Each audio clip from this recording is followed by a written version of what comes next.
So let's see how to do this process in Statkey and get all of those computations done automatically.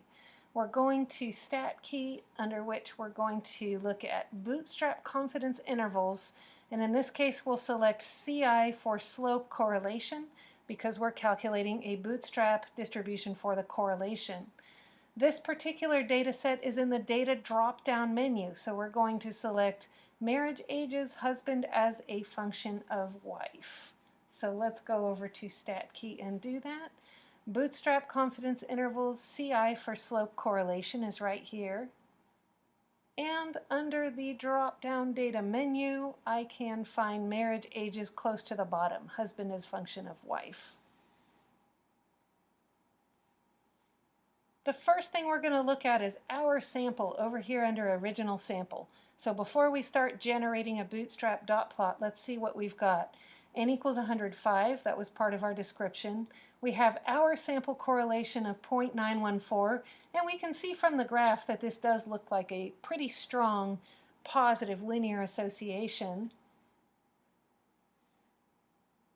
And so the correlation does seem to be an appropriate measure of the association because of that.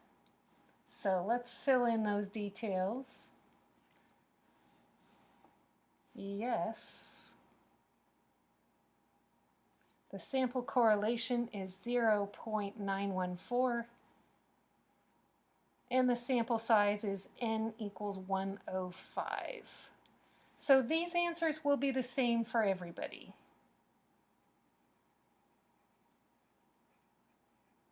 There's no randomness in this yet. But when we get into generating one sample, our answers are going to start to vary from one another.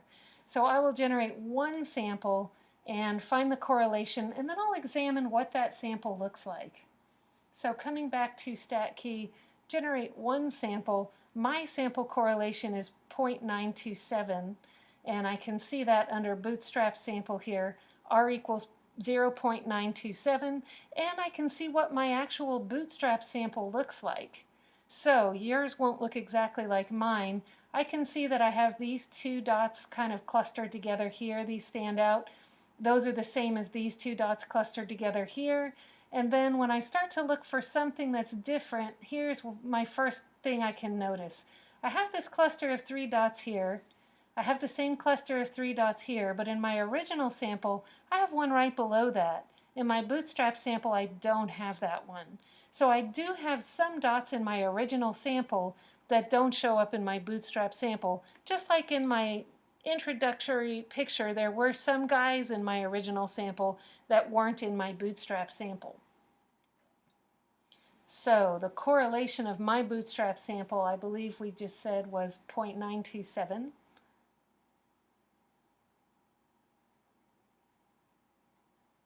Do we see any points? Well, in the original but not the Bootstrap, yes. Now let's look again and see if there are any in the Bootstrap but not in the original.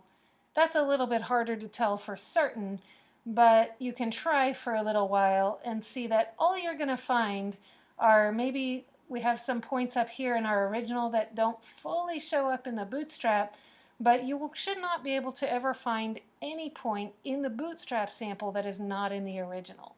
It's a little harder to be sure, but we try, we don't find any, and then you take my word for it. So these two answers should be the same for everyone also. This will be different for different people doing this tutorial, and that's the only thing so far that should be different. So how is it possible that both samples are N equals 105, that they both come from the same data set, and there are only 105 data values in there? How is it possible that they're not the same sample? The answer is because we are sampling with replacement, and sampling with replacement means that we can have some duplicates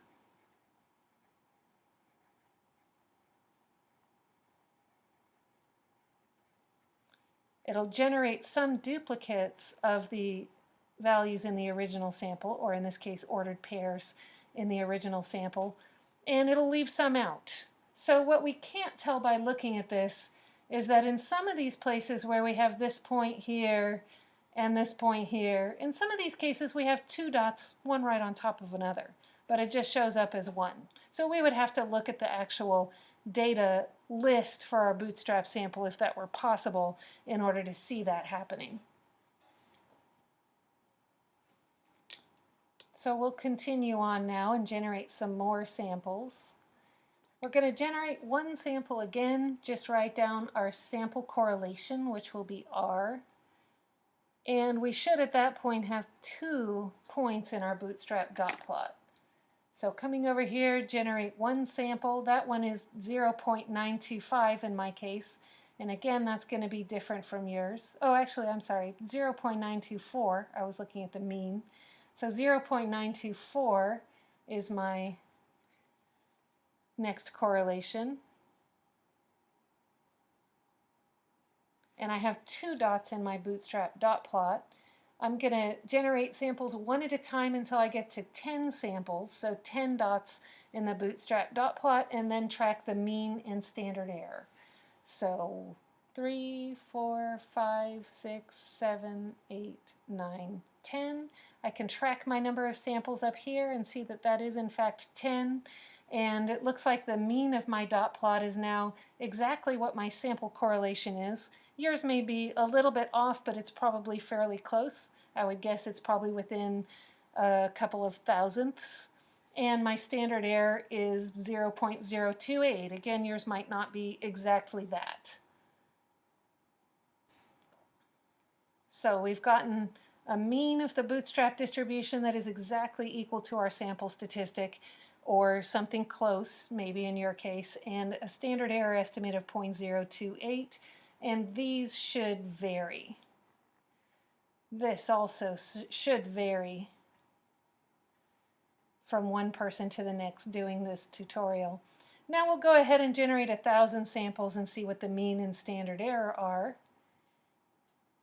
and just play around with our distribution a little bit. So 1,000 samples, we now see a shape emerging rather than just some individual points. That mean is still anchored on my sample statistic, and yours might be a little bit off from the sample statistic, but it should be close.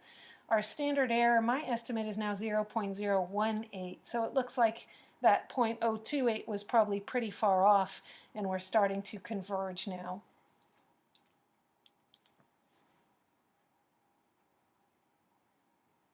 My mean didn't change because I just happened to already have a pretty good stabilized center on this thing, but my standard error did change. All it's really doing is stabilizing. We remember that from the sampling distributions. It's not getting smaller as I create more samples. It's just converging on the value that it's supposed to be. Now also notice in this that as I move the mouse around this dot plot, my Bootstrap sample is jumping around like crazy. So if I want to see, for example, this really extreme high value over here where the correlation is 0.955, I can see what that Bootstrap sample looked like, which of the points it included, and which of the points it left out in order to get that good correlation. And then I can look at this lower one down here on the low end and see that that was leaving out those 2 in the upper right corner, and that's how we got a lower correlation in this case, is those extreme values actually do improve the correlation if they're still in line with the other data. So I can see what any one of the Bootstrap samples is behind these correlations that make up the dot plot.